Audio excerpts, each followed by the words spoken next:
भैया बहनों फुभाफीफ,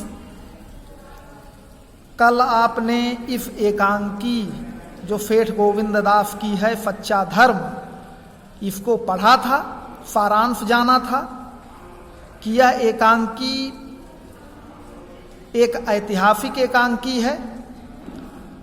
इसमें बताया गया अंत में कि सच्चा धर्म वही है जो राष्ट्र के हित में हो, जिससे अधिक से अधिक लोगों का भला हो, वही सच्चा धर्म होता है।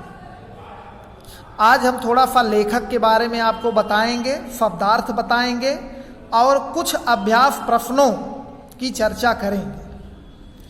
तो भैया बहनों, सेठ गोविंद दास का जन्म सम्मत 1953 और सन 1896 में विजयादशमी के दिन जो आने वाला है, जबलपुर के प्रसिद्ध महेश्वरी व्यापारिक परिवार में राजा गोकुल दास के यहाँ हुआ था। राज परिवार में पले बढ़े सेठ जी की शिक्षा दीक्षा भी आला दर्जे की हुई, माने बहुत ही ऊंचे दर्जे की हुई।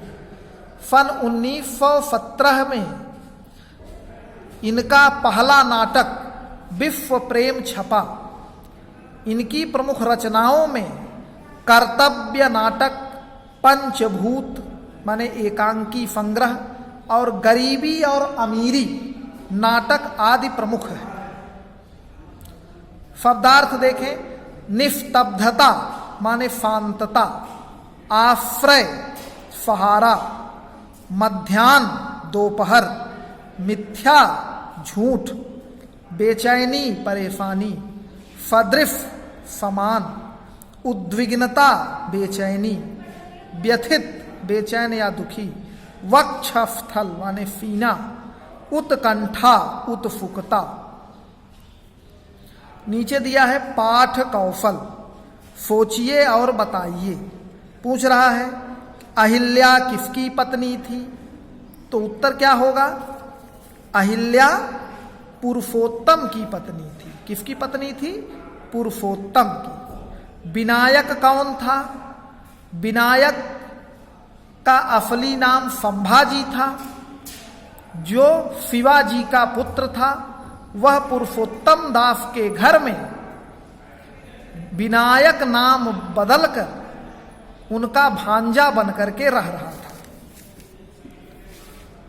अगला प्रश्न भी है भैया बहनों, कुल 7 प्रश्न हैं इसमें। औरंगजेब ने शिवाजी को कहाँ से कैद किया था? तो इसका उत्तर हो जाएगा दिल्ली से। संभाजी को पुरुषोत्तम के पास किसने छोड़ा था? संभाजी माने जो शिवाजी का पुत्र था, उनको दिल्ली से भागते समय शिवाजी मिठाई की टोकरी में अपने पुत्र संभाजी को पुरुषोत्तम के आश्रय में छोड़ गए थे। अगला प्रश्न है, पुरुषोत्तम ने क्या प्रचार करना आरंभ कर दिया?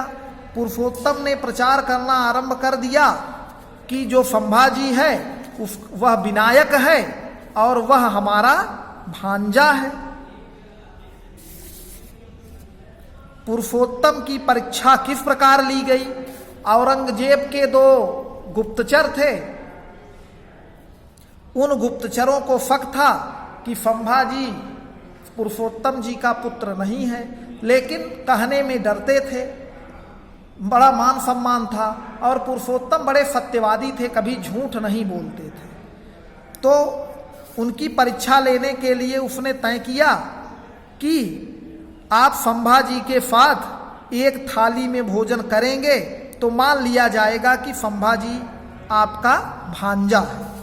और पुरुषोत्तम ने ऐसा करके देश के हित के लिए असत्य बोला, जिसे सत्य नहीं कहा जाएगा, असत्य नहीं कहा जाएगा बल्कि सच्चा धर्म कहा जाएगा। अगला प्रश्न है, इस पाठ से हमें कौन सी शिक्षा प्राप्त होती है? तो लिखेंगे, इस पाठ से हमें यह शिक्षा मिलती है कि राष्ट्र हित के लिए असत्य बोलना अधर्म नहीं है, बल्कि वही सच्चा धर्म है। जिससे राष्ट्र का हित हो वही सच्चा धर्म है।